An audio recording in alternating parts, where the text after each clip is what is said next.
If you struggle in the area of focusing, maintaining attention, if it's hard for you to control your impulses and stay away from compulsive behaviors, if you're challenged in reading social cues or developing, maintaining healthy connections, if you're the kind of person that says, I just can't read or I can't sit down at a computer and work on something, what I'm here to tell you is predominantly it's not your fault. There is alterations in almost all these circumstances where a person's brain has not developed correctly, and that is the primary cause of why you're struggling so much in this area. And at the end of this video, you might find out that you're smarter than you think. Hello, my name is Bissan Hawkins Jr. I'm a licensed psychotherapist, certified trauma specialist, and co-founder of Hawkins Counseling Center here in South Florida. What I want to talk to you today in this video about is how developmental traumas affect the part of the brain called the prefrontal cortex. This is where what's labeled as our executive functions exist, or like higher level cognitive processes, thinking, problem solving, planning, controlling those impulses, reflecting, are all stemming from that. It's the last part of the brain to develop on average around 25 years old. Car insurance companies know this because your insurance drops way down once you turn 25. So I couldn't wait till that day I turned 25 because I got a big cut in my policy. So when you go through developmental traumas, which are defined as experiencing neglect, chronic stress, abuse during critical periods of development, it's going to have big alterations in how your brain develops, because the majority of your brain develops after birth, and it's super contingent on the environment for how it develops. So the quality of caregiving, the environment's stress level, the capacity for my parents who have raised me to regulate their emotions and teach me how to do that. When that does not occur, it creates these disruptions in brain development. And I'm going to get into all that today. And then we're going to do a whole series of videos on each of these brain regions in the prefrontal cortex, how they're affected, and then what you can do to start to change those. So I'm going to speak a little bit at the end of this video about neuroplasticity, which is the brain's ability to change itself and rewire itself with experience. So you're not just stuck with the brain you got during development. So if you were unfortunate enough to grow up in those abusive, neglectful environments, it's really hard, and you have to work a lot more than the other person to do these certain types of tasks. But through neuroplasticity, through deep psychotherapy and some of these experiential things, as well as like neurofeedback, supplementation, we're able to really start to correct and rewire parts of the brain where you can start to get more and more of these abilities. So within the prefrontal cortex, there's three main regions. I'm going to do a video on each one of these regions. So don't worry about these names because they're very like wordy, kind of Latin-y names and stuff. It's not important at all. So the first is called the dorsolateral PFC, prefrontal cortex. The second, the ventromedial, and the third, the anterior cingulate cortex. So again, we're going to break each one of those down to show you exactly what they're responsible for, and then how you can start to do things daily that some are very simplistic, but that actually start to create those neurological changes in the brain. So there's three big areas I'm going to speak to today in this video of how that disruption in the PFC affect a person. One is impaired cognitive function, which I'm alluded to a little bit earlier. The second is a really challenged capacity to regulate emotions. And the third is going to be an exaggerated stress response. So in this first area of impaired cognitive function, neuroimaging studies show that many individuals who've gone through developmental traumas have reduced volume here. So there's not as much, sometimes what they refer to as white matter, gray matter in the brain that makes it more challenging. That dorsolateral prefrontal cortex, which is that first area, and again, I'm going to do a whole additional video on that, but that part of the brain is responsible for working memory, problem solving, focus. Working memory is that ability we have to, let's say if you sit down to do a task where you can hold multiple things in awareness. So if I'm writing a blog article, let's say, I'm at this simultaneously as I'm writing, I'm thinking of the outline I produced. I remember I want to go here after there. So I'm, holding all these tasks in awareness. So when you've got disruptions here or lower volume here, or the connections are impaired, I don't have the same ability to do that. So many of my clients might want to start working on things like finding their life direction or journaling or, figuring something out. And often they sit down within 15 to 30 seconds, they just get so overwhelmed, that I can't do it, so they feel like it's a lack of their innate intelligence. And that's what I was saying about you may be smarter than you think, is these things are not a reflection of your innate intelligence, but the way your brain is not functioning correctly. So, what'll happen is it just creates a stress response as I'm sitting here trying to do that. And you can just feel the tension and you just want to get away from the stress like any of us would. So that's, kind of leads to, it's hard to organize things. Again, problem solving, structure things in a way that somebody who has a fully functioning prefrontal cortex can do. Children often get misdiagnosed with all these different behavioral issues like conduct disorder, oppositional to defiant disorder.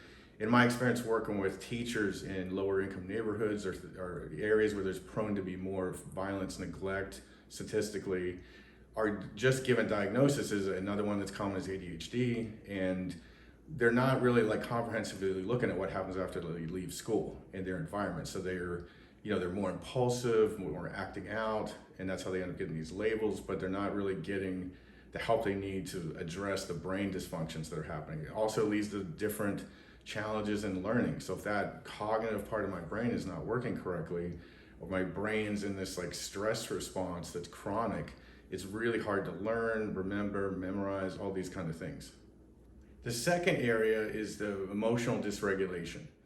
The other two areas of the prefrontal cortex, the ventral medial PFC and the anterior cingulate cortex, are responsible for emotional regulation, reading social cues. So when there's a lack of adequate development of those regions, people are going to struggle with things like social intelligence, emotional intelligence, identifying what I'm feeling in addition to how to regulate it and express it. So oftentimes my clients are coming in who've gone through developmental traumas where there's a lot of shame that you might relate to this, where you start to experience when I don't know what I'm feeling or how to put words to it or what to do with this energy. And that's often what leads to those impulsive behaviors or those compulsions, is I just don't know what to do with this energy. There is a scientific word called alexithymia, which is just an inability to recognize or label what I'm feeling. So that really starts with the body. All of our emotions are in the body, not in the head. So people often come in and say like, it's in my head. So I teach them it's in the body. So first we want to get the shame to the side. So, I didn't do this to myself. I wasn't responsible for nurturing myself or caretaking for myself. These are things that I'm trying to clean up that I missed out on. So then we just start with focusing on where you feel the energy in your body. Then I'm teaching a person body, or what we refer to as somatic markers of your emotions. So somebody might start looking sad, their eyes are tearing up, and I ask them, what are you noticing right now? What's coming up for you? What are you feeling? And they say, I feel sad. And I say, where in your body do you feel sad? What's communicating to you in your body, I feel sad? They say, my chest is tight or my stomach is in knots. So I teach them, okay, that's not sadness, that's anxiety. What about the sadness is giving you anxiety in this moment? Is that feel embarrassed if I feel sad, I got punished if I express sadness, I feel like it'll just overwhelm me and never stop. And we just start to build this ability together slowly to identify, regulate, and then their emotional vocabulary starts expanding. So something like sadness can have different flavors, so to speak. There can be grief, which is really heavy, there could be heartache, there could be loneliness. But then as they start to recognize their somatic or body markers to those things, they're like, oh, I know that feeling, that's grief, or that's loneliness. And so they start to, again, broaden it out more and more. And one of the primary reasons I'm doing this particular video series is I want to de-shame you. When people come in and there's these long-term consequences of developmental trauma that affect themselves intelligently, behaviorally, emotionally, there's so much shame associated with these lack of capacities in these areas. And it's not that you can't get them. Again, I will reiterate neuroplasticity, neuroplasticity, neuroplasticity. That is the saving grace of how you're gonna alter these things and get out of these and get these abilities. It's so awesome when people come in and they're like, I just cannot read a book, or I can't do this. And they're like, I'm on my second book this month and I can't believe it. And I just wrote a blog article, and all these things they didn't feel like they could do. And I share that with most of them in the early sessions. I say, many of the clients I work with couldn't do these things either, or got labeled with a learning disability, or felt that they, were low intelligence. And as we're healing their traumas and restructuring the brain, they're just blown away about how their cognitive abilities go back up. So then again, I would say everyone on some level that occurs to. There's nobody whose abilities don't raise to some degree. So I would definitely say that you're smarter than you think is going to be valid for you at some point on some level. fMRI, which stands for Functional Magnetic Resonance Imaging. Most of you have probably heard of an MRI, like if people hurt their knee or their back or they want to scan something. The functional, what it's doing, which is a real breakthrough in psychology and neuroscience, is it shows real-time activity in the brain, what is happening in these networks, how energy is moving around our brain, show that there's these disruptions in connectivity patterns in the PFC as a result of developmental traumas. So again, going back to that, what I just mentioned ago, it creates real challenges in regulating my emotions. Another area is it'll create blocks to empathy. So the person can be very loving, compassionate, but they can't connect well to themselves. So then it's hard for them to connect to someone else. Empathy is really a felt sense in the body, not a cognitive understanding. So people will think they're empathic, but they don't actually feel it. And so what'll happen is they're trying to connect with someone they care about and be supportive. Every word you may end up saying makes the person feel more alone and frustrated. And then you feel shame or frustration that I'm trying to be here for you and I'm trying to be helpful, but then you're reacting negatively or pushing me away. I don't understand. There must be some defect in me. So again, it's like all these things just keep spiraling back into the pit of shame. So, again, your brain is not working correctly. It's not your fault, and you can change it is the message I really want you to take home from watching this video today. The third and final area I want to talk to you about is that altered stress response. So the PFC is connected through, has circuits with the amygdala. So the amygdala is a word just means almond in Latin because it's shaped like an almond, but it's the part of our brain responsible for emotional processing, fear, like tracking the environment for potential threats. So in psychology, we call it the high road versus the low road. So what'll happen is, let's say, example I use sometimes is if I come into my office, there's a bamboo plant in the corner next to the couch. If I walk in there at 1 in the afternoon, it's a bamboo plant next to the couch in my office. If I swing by there at 11:30 at night on the way back from somewhere because I forgot some files or something, and I walk in there and there's no lights on, my amygdala says there's somebody there ready to attack you. My prefrontal cortex will take a second look and go, oh, it's the plant. And that will down-regulate the stress in my body. So when that is not working correctly, that causes a lot of problems in my chronic stress response or relationships. So if I am assuming, or my amygdala says that, oh, you're being critical of me, or you're upset with me, or you're angry with me, and my PFC can't take that sufficient second look, I'll just run with the amygdala. We call that taking the low road. When my PFC can do a second take and go, I don't think that's what he or she meant by that, or I can remember all these sweet loving things they do, it's the high road, and it'll kind of down regulate that again.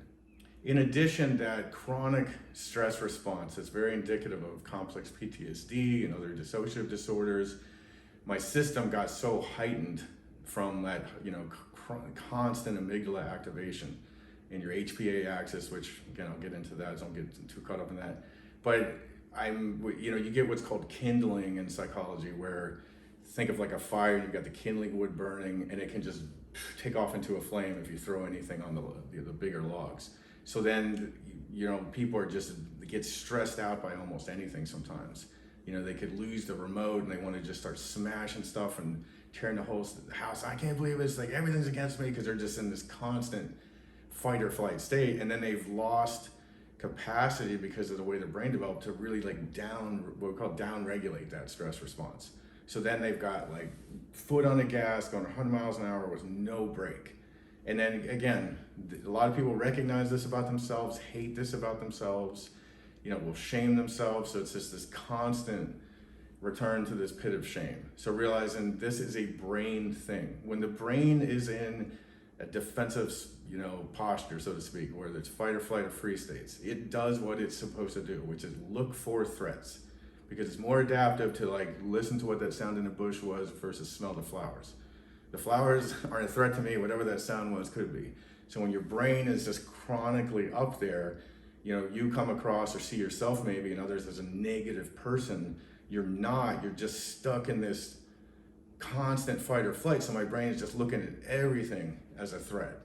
So again, these things can all be altered. The final thing I want to talk to you about is neuroplasticity. There's a great book I refer clients to sometimes called The Brain That Changes Itself by Dr. Norman Doidge. And it's a really good, there's different topics in every chapter. It's a fascinating read, but it really shows the explosion of scientific understanding of neuroplasticity and all these domains that people can create neuroplasticity. And that is the key. So the next video is going to be on the dorsolateral PFC. Then again, we're going to go to the ventromedial, anterior cingulate, and I'm going to show you exactly what that brain region does, how it gets altered more specifically, and then these daily skills you can do to start altering your brain.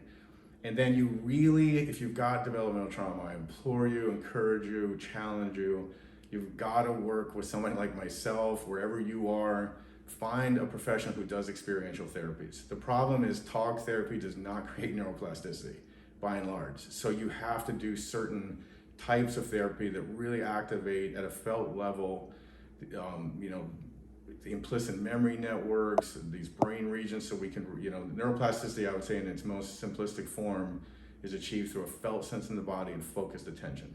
But the brain is constantly changing through experience. And so just like these issues and the way your brain developed got reinforced through repetition, it's going to be repetition in these other ways that really alter that for you. So if you found this video helpful, if you have more questions, if you feel like there's a friend or family member that could benefit from it, please pass it on. You can reach out to my wife or myself at any time, Bissan Hawkins or John Hawkins Jr. at Hawkins Counseling.